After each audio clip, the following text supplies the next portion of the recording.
सभी मित्रों का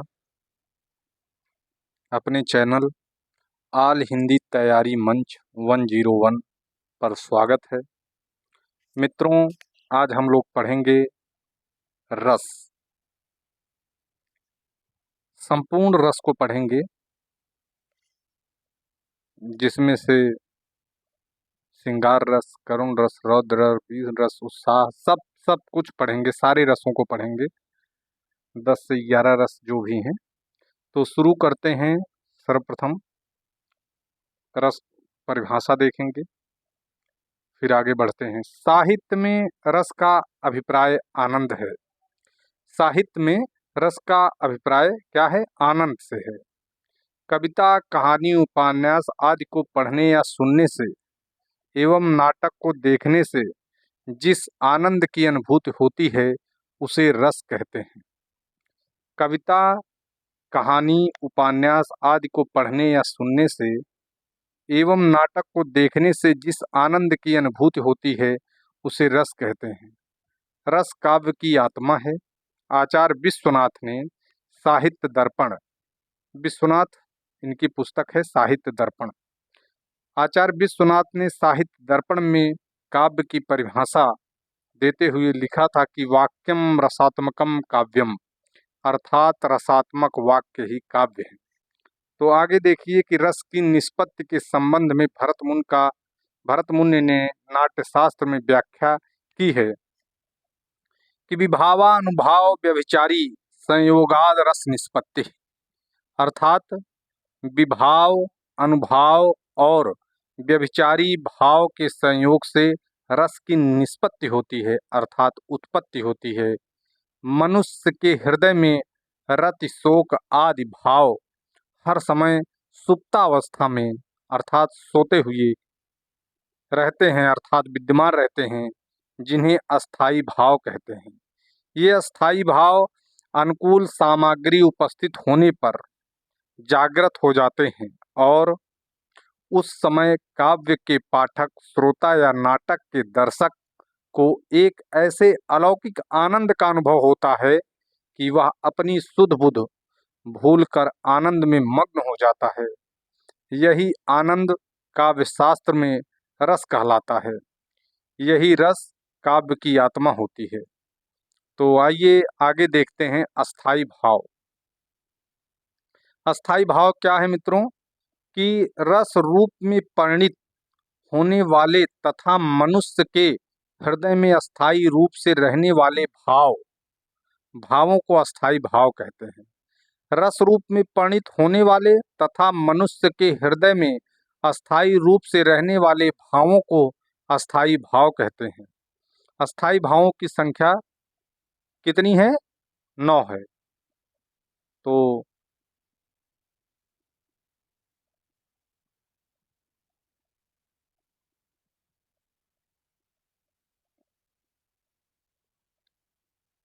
इनकी संख्या 9 है, अस्थाई भावों की संख्या 9 है। तो आगे देखिए रस कौन कौन से हैं, उनके अस्थाई भाव कौन से। जैसे श्रृंगार का अस्थाई भाव रति होता है, दाम्पत्य प्रेम। वीर का उत्साह, करुण का शोक, रौद्र का क्रोध, हास्य का हास्य, भयानक का भय, विवत्स का जुगुप्सा या घृणा, अद्भुत का विस्मय और शांत का निर्वेद। और 10वां वात्सल्य होता है। वत्सल रस का वात्सल्य संतान प्रेम के लिए, और एक भक्ति रस है जिसका देवरति, इसका अस्थाई भाव है। तो टोटल 9 अस्थाई भाव हैं। अगर पूछा जाए तो भरत मुनि ने रसों की संख्या कितनी मानी है, तो भरत मुनि ने रसों की संख्या केवल 8 मानी है। ठीक, तो ये भी ध्यान रखिएगा। आगे देखिए, अब हम रस के अवयव या अंग देखेंगे। एक अंग हमने देख लिया है, अस्थाई भाव। तो टोटल 4 अंग होते हैं। एक अस्थाई भाव, दूसरा विभाव, तीसरा अनुभाव, चौथा संचारी भाव या व्यभिचारी भाव। तो विभाव क्या होता है देखेंगे हम। विभावों की संख्या 2 होती है। देखिए, जिस सामग्री द्वारा अस्थाई भाव जागृत तथा तीव्र होता है उसे विभाव कहते हैं। विभाव के 2 भेद होते हैं, आलंबन विभाव और उद्दीपन विभाव। आलंबन विभाव के अंतर्गत दो आते हैं, आश्रय और विषय। अब आगे देखेंगे अनुभाव। अनुभाव क्या है? आलंबन तथा उद्दीपन के द्वारा आश्रय के हृदय में अस्थायी भाव के जागृत तथा उद्दीप्त होने पर आश्रय में जो चेष्टाएं होती हैं उसे अनुभाव कहते हैं। जैसे उत्साह में शत्रु को ललकारना क्या है? अनुभाव है। क्रोध में आंखें लाल होना क्या है? अनुभाव है। तो ये अनुभाव हो गया।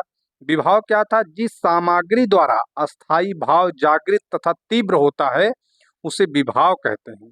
विभाव के दो भेद होते हैं, आलंबन और उद्दीपन। ठीक, आगे देखिए। अब तो ये हो गया अनुभाव। अनुभाव क्या है? आलंबन तथा उद्दीपन के द्वारा आश्रय के हृदय में अस्थायी भाव के जागृत तथा उद्दीप्त होने पर आश्रय में जो चेष्टाएं होती हैं उन्हें अनुभाव कहते हैं। जैसे उत्साह में शत्रु को ललकारना, क्रोध में आंखें लाल होना आदि। अनुभाव दो प्रकार के होते हैं, सात्विक अनुभाव और कायिक अनुभाव। अनुभाव भी कितने प्रकार के होते हैं? दो। कौन कौन से? एक सात्विक अनुभाव, दूसरा कायिक अनुभाव। तो सात्विक अनुभावों की संख्या 8 होती है।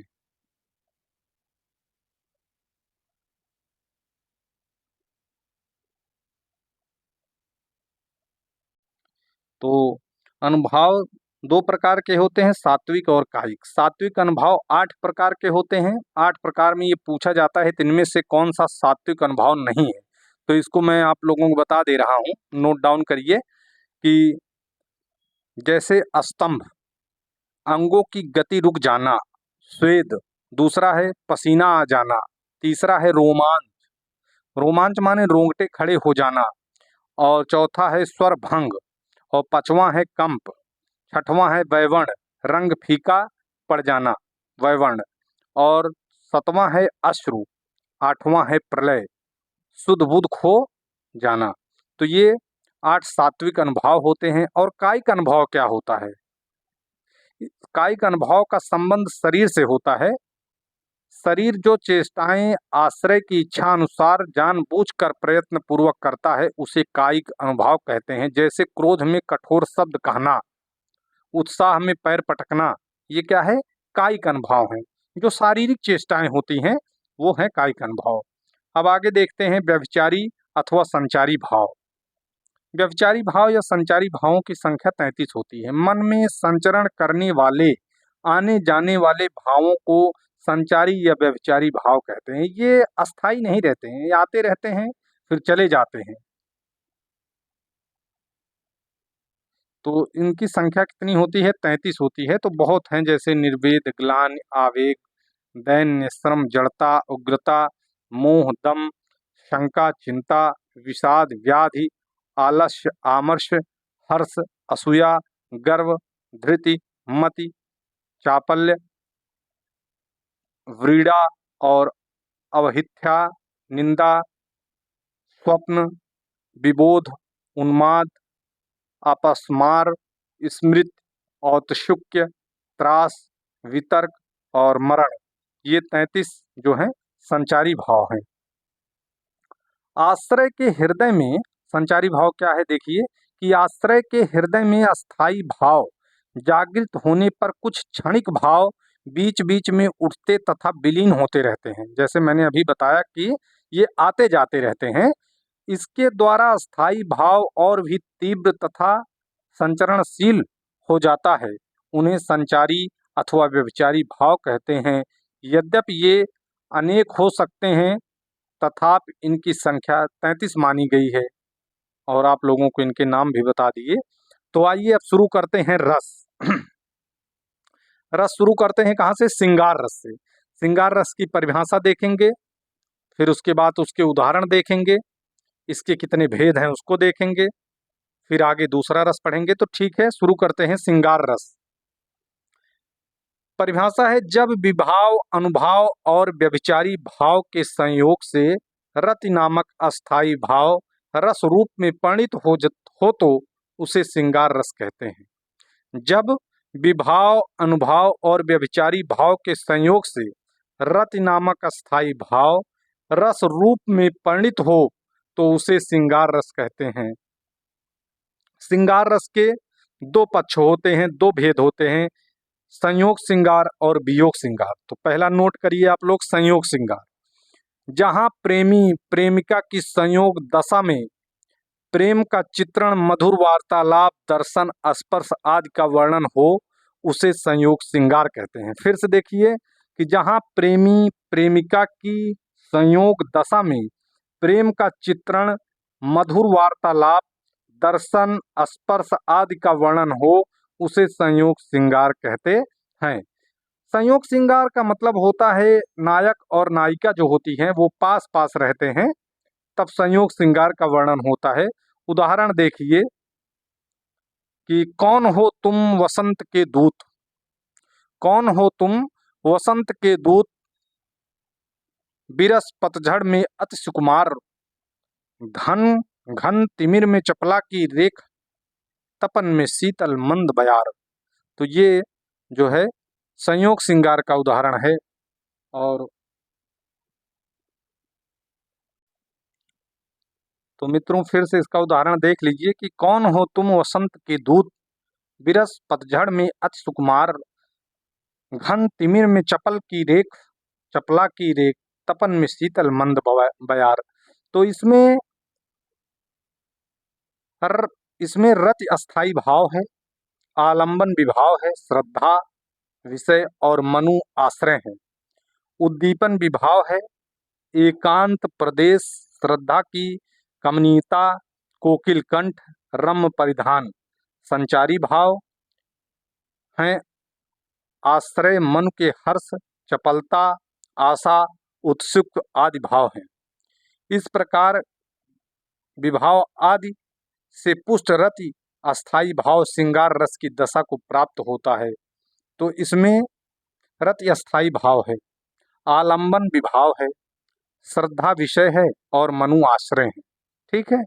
उद्दीपन विभाव है, एकांत प्रदेश, श्रद्धा की कमनीयता, कोकिल कंठ, रम्य परिधान। संचारी भाव है, आश्रय मनु के हर्ष, चपलता, आशा, उत्सुकता आदि भाव हैं। तो ये इसके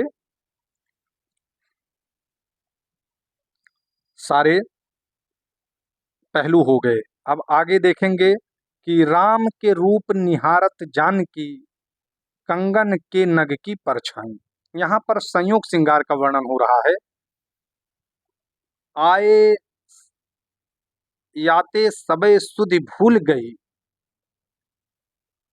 कर टेक रही पल तरत न टारे, तरत नहीं। मतलब यहाँ पर राम के रूप निहारत जानकी, कंगन के नग की परछाई, याते सबे सुधि भूल गई, कर टेक रही पल तारत नाही। तो कर माने हाथों से टेक लेकर अपनी दृष्टि को एक टक देख रही है। कौन? राम के रूप निहारत जानकी, राम के रूप को निहार रही हैं जानकी। कहाँ पर? कंगन के नग की परछाई, कंगन जो हाथ में पहना जाता है उसके नग में, जो उसमें नग लगे हुए हैं, पत्थर लगे हैं उसकी परछाइयों में। तो ये संयोग श्रृंगार हो गया। कर मुद्री की आरसी, प्रतिबिंबित प्यो पाई, पीठ दिए निधरक लखै, इक टक दीठ लगाए। कहन पीठ दिए निधरक लखे, पीठ से टेक देकर निधरक लग रही है, एक टक लग रही है, एक टक दीठ लगाए, दीठ माने दृष्ट को लगाए हुए है। तो यहाँ भी संयोग श्रृंगार है। तो ये जो उदाहरण आपको पसंद आए वो आप लोग लिख लीजिए। कौन हो तुम वसंत के दूत, बिरस पतझड़ में अति सुकुमार, घन तिमिर में चपला की रेखा, तपन में शीतल मंद बयार। राम के रूप निहारत जानकी, कंगन के नग की परछाई, याते सबे सुधि भूल गई, कर टेक रही पल टारत नाही।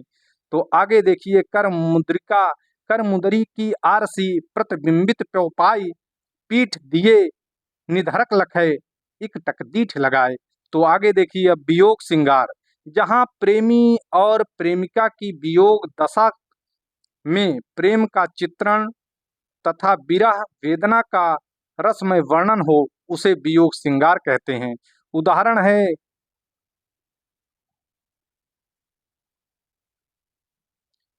हेरी मैं तो प्रेम दीवानी। समझने के लिए सबसे बेस्ट है कि हेरी मैं तो प्रेम दीवानी, मेरो दर्द न जाने कोय, सूली ऊपर सेज हमारी, किस विधि सोना होए।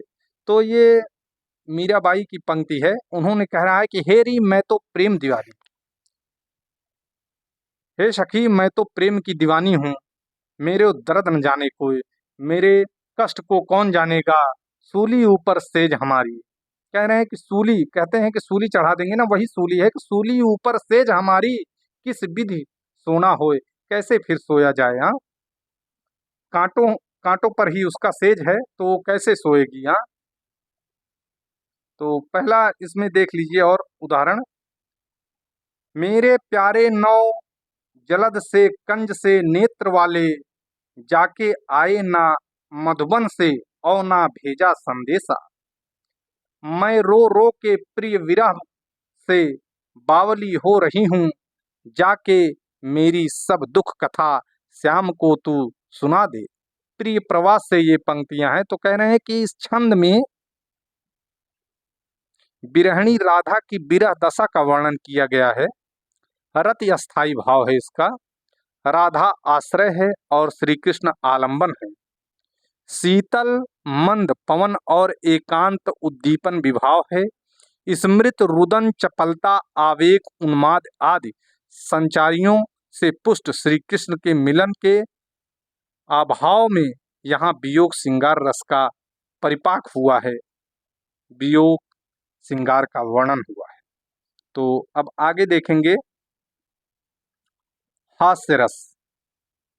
हास्य रस अपने अथवा पराये परिधान वचन अथवा क्रियाकलाप आदि से उत्पन्न हुआ हास नामक अस्थाई भाव, विभाव अनुभाव और संचारी भाव के संयोग से हास्य रस का रूप ग्रहण करता है। तो हास्य रस का उदाहरण देखेंगे कि मातहि पितहि उरिन भय नीके, मातहि पितहि उरिन भय नीके, गुरु ऋण रहा सोच बढ़ जी के। हाँ, तो इसमें परशुराम लक्ष्मण संवाद में लक्ष्मण की या हास्य में उक्ति है कि हास्य इसका स्थायी भाव है, परशुराम आलंबन है, उनकी झुझलाहट उद्दीपन है, हर्ष चपलता आदि संचारी भाव हैं। इन सब से पुष्ट हास्य अस्थाई हास्य रस दशा को प्राप्त होता है। तो आगे देखिए, हाथी जैसी देह गैंडे जैसी चाल, तरबूजे सी खोपड़ी खरबूजे से गाल। तो हास्य रस है। तो बस अब आगे देखेंगे, हास्य रस के आगे करुण रस देखेंगे हम लोग। शोक अस्थाई भाव, विभाव अनुभाव और संचारी भाव के संयोग से करुण रस की दशा को प्राप्त होता है। ये परिभाषा हो गई। उदाहरण देखेंगे कि जया पंख विनु खग अत दीन्हा, जया पंख विनु खग अत दीन्हा, मन बिनु फंस कर फनी करि बर कर हीना, अस मम जीवन बंधु बिन तो ही, जो जड़ देख जिथाम ही मोही। तो रामचरितमानस से है ये कि जया पंख बिनु खग अत दीन्हा, मनि बिनु फनी करि बर कर हीना, अस मम जीवन बंधु बिन तो ही, जो जड़ देह जिथाम ही मोही। तुलसीदास रामचरितमानस से है। तो इसमें देखेंगे हम लोग,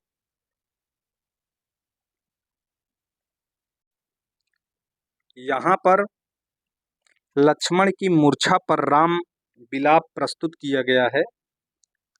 शोक अस्थाई भाव है, लक्ष्मण आलंबन और राम आश्रय हैं। राम के उद्गार अनुभाव हैं, हनुमान का विलंब उद्दीपन एवं दैन्य चिंता व्याकुलता स्मृति आदि संचारी भाव है। तो मित्रों अब आगे देखेंगे दूसरा, ये हो गया करुण रस। अब देखेंगे आगे रौद्र रस। रौद्र रस का हो गया विभाव, अनुभाव और संचारी भाव के संयोग से क्रोध नामक अस्थाई भाव रौद्र रस का रूप धारण कर लेता है। विभाव, अनुभाव और संचारी भाव के संयोग से क्रोध नामक अस्थाई भाव रौद्र रस का रूप धारण कर लेता है।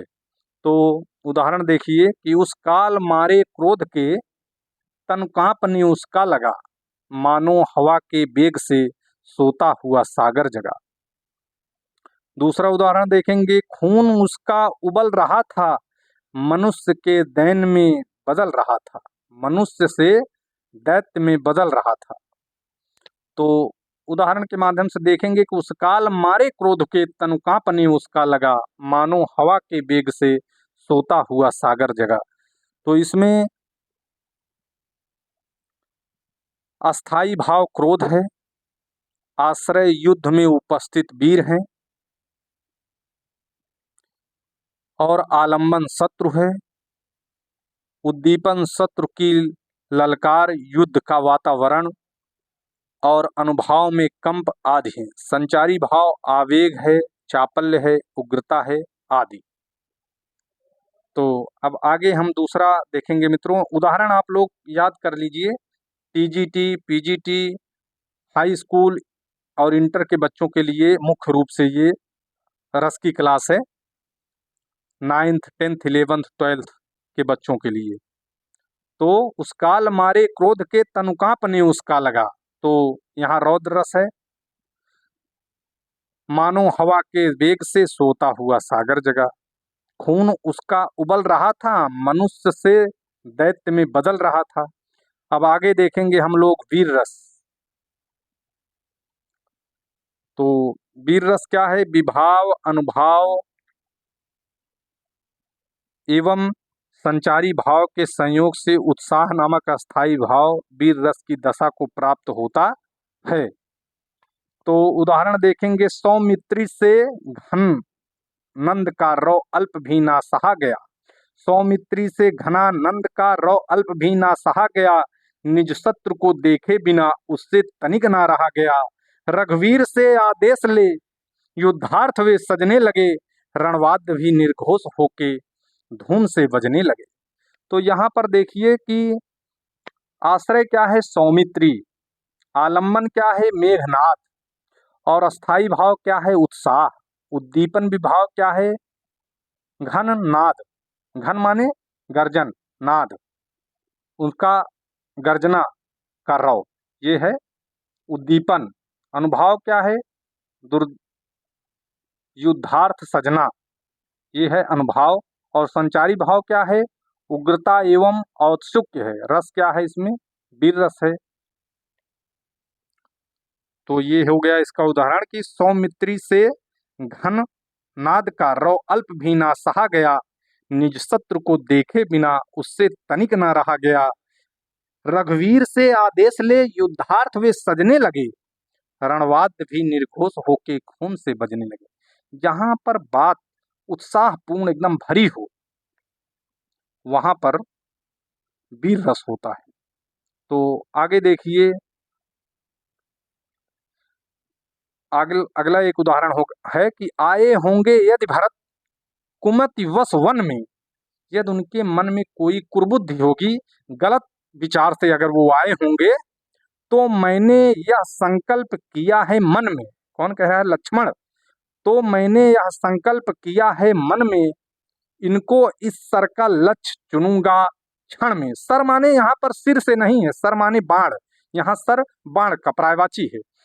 उनको इस सर का लक्ष्य चुनूंगा क्षण में, प्रतिशोध आपका भी ना सुनूंगा रण में। तो ये साकेत की पंक्तियां हैं मैथिली शरण गुप्त। तो ये लक्ष्मण द्वारा कही गई हैं कि अगर कोई बात है, किसी बात को लेकर यहाँ पर अगर किसी गलत विचार से भरत यहाँ आए हैं, तो मैं उनको माफ नहीं करूंगा, उनको इस सर का लक्ष्य चुनूंगा क्षण में। मतलब इस सर माने तीर से, बाण से मैं लक्ष्य उनको बनाऊंगा, प्रतिशोध आपका भी ना सुनूंगा रण में, और आपकी भी कोई बातें नहीं मानूंगा, केवल रण की ही बातें मैं मानूंगा। ठीक है, अब आगे देखिए भयानक रस। विभाव, अनुभाव और संचारी भाव के संयोग से भय नामक अस्थाई भाव भयानक रस का रूप ग्रहण करता है। तो इसका उदाहरण देखिए कि एक और अजगरही लखई, एक और अजगरही लखी, एक और मिगराए, बिकल बटोही बीच ही, परयो मूर्छा खाए। तो कितनी विकलता की बात है, देखिए यहाँ पर भयानक रस है, व्यक्ति कैसे डर जाता है, कैसे भयभीत हो जाता है। तो इसमें कह रहे हैं कि पहले इसका स्पष्टीकरण देखिए कि किसी निर्जन वन में भयभीत यात्री की दशा का वर्णन है। भय अस्थाई भाव तथा भयानक रस है। आश्रय में बटोही मतलब यात्री होता है। आलंबन क्या है, अजगर और मृगराज। मृगराज मतलब शेर की पर्यायवाची है मृगराज, मृगों का राजा। ठीक है, अजगर और मृगराज दोनों लोग क्या हैं, एक बटोही के को देख रहे हैं, तो बटोही क्या करेगा भाई, डर जाएगा, ये भयानक रस है ही। तो मित्रों, परिभाषा आपने देख लिया है कि विभाव, अनुभाव और संचारी भाव के संयोग से रस नामक अस्थाई भाव, भय नामक अस्थाई भाव भयानक रस का रूप ग्रहण करता है। उदाहरण है कि एक ओर अजगरही लखई, एक ओर मिगराए, बिकल बटोही बीच ही, परियो मूर्छा खाए। तो यहाँ पर आश्रय बटोही यात्री है, आलंबन अजगर और मिगराज है, उद्दीपन में एकांत वन है, सिंह का भयानक मुख है, दांत है, अजगर का भयंकर रूप है, अनुभाव में कंप है, प्रलय है, वैवर्ण है आदि। व्यभिचारी भाव जड़ता, चिंता, शंका, विषाद, मरण आदि, ये व्यभिचारी भाव हो गए। तो आगे और देखिए, लंका की सेना तो कप के गर्जन रौ से कप गई। लंका की सेना तो कप के गर्जन रौ से कप गई, हनुमान के भीषण दर्शन से विनाश ही भाप गई। उस कंपित संकित सेना पर कपिनाहर की मार पड़ी। नाहर यहाँ, नाहर वो बहने वाला पानी वाला नाहर नहीं, नाहर शेर का पर्यायवाची है, सिंह का पर्यायवाची है। उस कंपित संकित सेना पर कपिनाहर की मार पड़ी, त्राहि त्राहि शिव, त्राहि त्राहि शिव की सब ओर पुकार पड़ी। तो ये श्याम नारायण पांडे की कविता की पंक्ति है, हनुमान उसकी पंक्तियां हैं। तो ये भी भयानक रस है। तो आगे अब मित्रों देखते हैं, भयानक रस के बाद विभत्स रस। कौन सा रस, विभत्स रस। विभत्स रस जहाँ पर लाशें कटना, मवाद बहना, नोच कर खाना, आंखें नोच लेना, इस तमाम प्रकार की ऐसे वर्ड आते हैं, वहाँ पर विभत्स रस होता है। विभत्स माने होता है घृणा। तो विभत्स रस का की परिभाषा देखेंगे कि विभाव, अनुभाव और संचारी भाव के संयोग से जुगुप्सा, घृणा अस्थाई भाव विभत्स रस का रूप ग्रहण करता है। तो उदाहरण में देखेंगे कि को अतिरणी की परधि माल इतरात दिखावत, को चर्वी लय चोप सहित निज अग्नि लगावत। रत्नाकर की पंक्तियां हैं ये। तो और भी इसकी पंक्तियां देखिए। तो इसका देखिए स्थाई भाव क्या है, विभाव क्या है, अनुभाव क्या है, आलंबन उद्दीपन क्या है। तो देखिए, को अतिरणी की परिधि माल इतरात दिखावत, को चर्बी ले चोप सहित निज अग्नि लगावत। रत्नाकर की है पंक्तियां। तो देखिए इसमें क्या है कि जुगुप्सा क्या है, अस्थाई भाव है, शमशान का दृश्य आलंबन है, अतिरणी की माला पहनकर इतराना, चोप सहित शरीर पर चर्बी का पोतना, हाथ में मुंडों को लेकर गेंद की तरह उछालना आदि उद्दीपन विभाव है। दैन्य, ग्लान, निर्वेद आदि संचारी भाव है। तो ये हो गया जुगुप्सा, विभत्स रस। तो आगे देखिए, कहूँ धूम उठत बरत कतहूँ है चिता, कहूँ होत रोर कहूँ उरथी धरी अहे। तो अर्थी धरी है, अर्थी बना लीजिए इसको मित्रों, उर्थी जो है यहाँ आ बना लीजिए। और कहूँ हाड़ परो कहूँ जरो अध जरो मास, कहूँ गीध भीर मास नोचत अरि अहो। तो यहाँ पर आश्रय में शमशान का दर्शक है, आलंबन विभाव में शमशान है, उद्दीपन विभाव में चित्ता, दुर्गंध, अर्थी, रोने की आवाज, हड्डी, मांस, गीधों द्वारा मांस नोच कर खाना आदि। और अनुभाव में क्या है, नाक, भौं, सिकोड़ना, छी छी करना आदि अनुभाव है। व्यभिचारी भाव में क्या है, ग्लानि है, विषाद है आदि। अस्थाई भाव में जुगुप्सा, जो विभत्स रस में परिणित होता है। तो आगे देखेंगे अब अद्भुत रस। अद्भुत रस विभाव, अनुभाव और संचारी भाव के संयोग से विस्मय नामक अस्थाई भाव अद्भुत रस की दशा को प्राप्त होता है।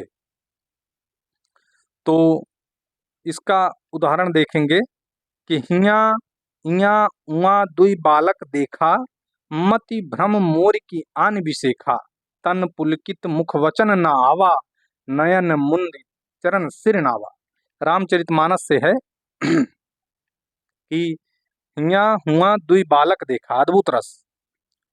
हिया हुआ दुई बालक देखा, मति भ्रम मोर की आन विशेखा, उनके मत में भ्रम पड़ जाता है कि आन विशेखा, तन पुलकित मुख वचन न आवा। तन माने शरीर जो होता है हर्षित हो जाता है, मुख वचन न आवा, और मुख पर कोई आवाज नहीं रह जाती है, कोई बात नहीं रह जाती। नयन मुंद चरण सिरनावा।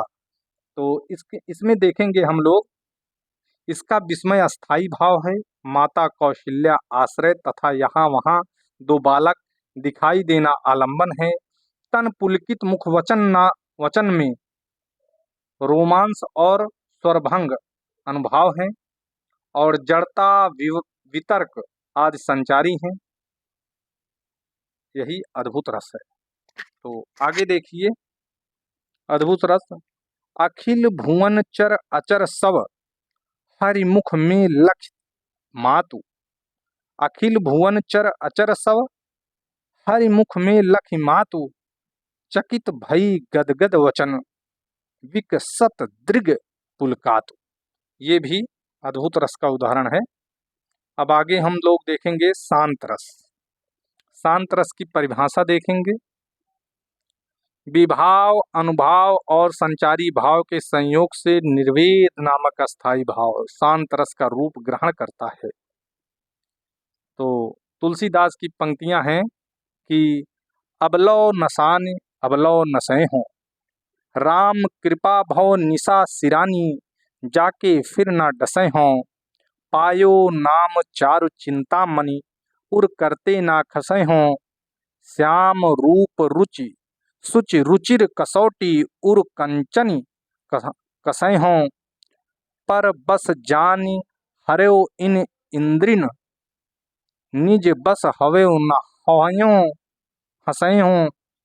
मन मधुकर पन करि तुलसी, रघुपति पद कमल बसै हो। तो ये पंक्ति हो गई है। इस वर्णन में कवि को ज्ञान हो गया है, वह अब माया के बंधन से मुक्त होना चाहता है। आश्रय कवि तुलसीदास हैं। आलंबन क्या है, संसार की नश्वरता का ज्ञान, ईश्वरीय सत्ता का आभास है। उद्दीपन क्या है, शास्त्रों का अध्ययन है, साधु संगत आदि। और अनुभाव रोमांच। व्यभिचारी भाव धैर्य है, मति है, विबोध है, हर्ष है आदि व्यभिचारी भाव। अस्थाई भाव निर्वेद है। रस कौन सा है, शांत रस है।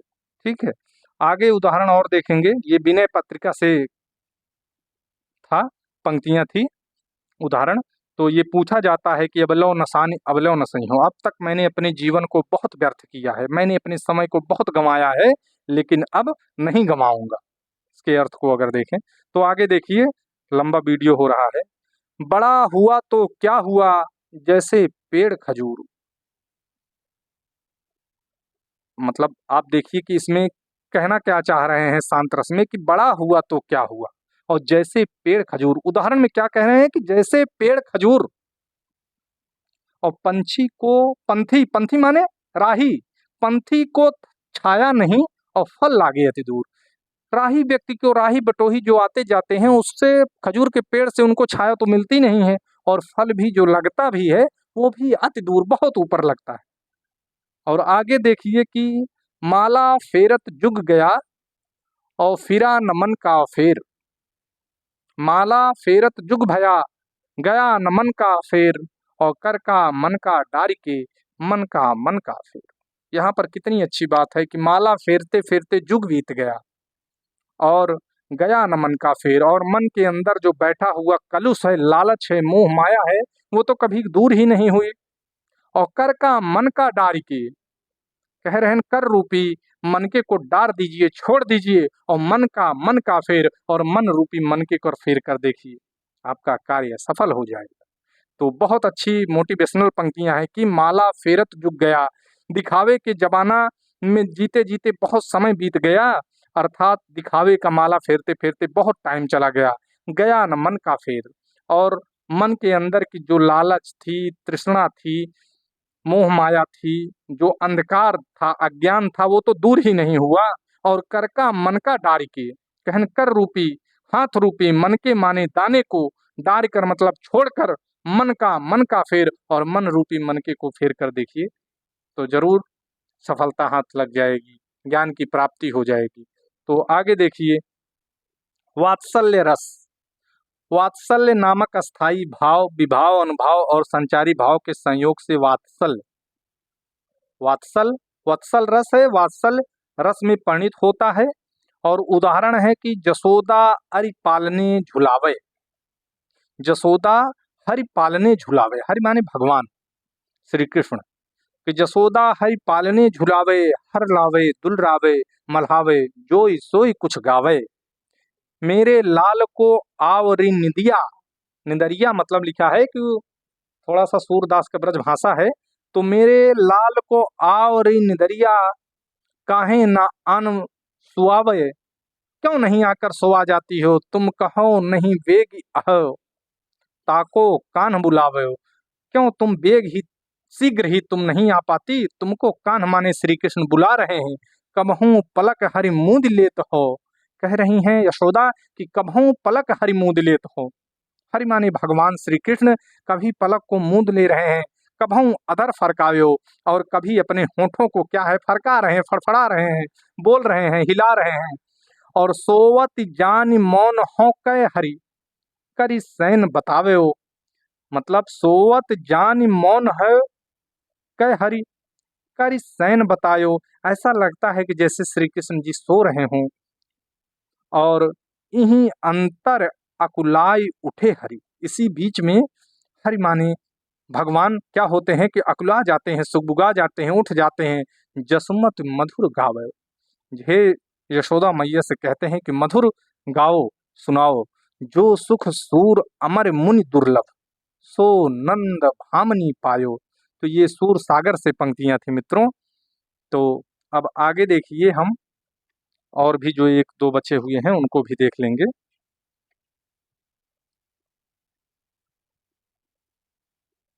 तो ये हो गया आपका वात्सल्य रस हो गया है। अब आगे कौन है, मैया मोरी मैं नहीं माखन खायो, ये भी हो गया वात्सल्य रस। किलकत कान घुटुरवन आमही, मणिमय कनक नंद के आंगन, बिंब पकड़िवे धावन। बाल दशा सुख निरख जसोधा, पुनि पुनि नंद बुलावही, अचरा तर लय ढाक सूर के प्रभ को दूध पियावही। कितनी अच्छी पंक्तियां हैं, इसमें भी वात्सल्य रस है। तो अब ये वात्सल्य रस हो गया। अब वात्सल्य रस में देख लीजिए आप लोग कि इसका अस्थाई भाव क्या है। वात्सल्य है, यशोदा आश्रय और श्री कृष्ण आलंबन है। यशोदा का गीत गाना आदि अनुभाव है। इन सबसे पुष्ट वात्सल्य स्थायी भाव वत्सल रस दशा को प्राप्त हुआ है।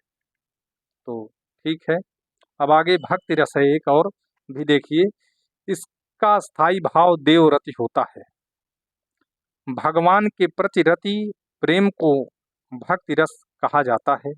इसके आधार पर केवल भगवान से संबंधित ही महत्व को स्वीकार किया जाता है।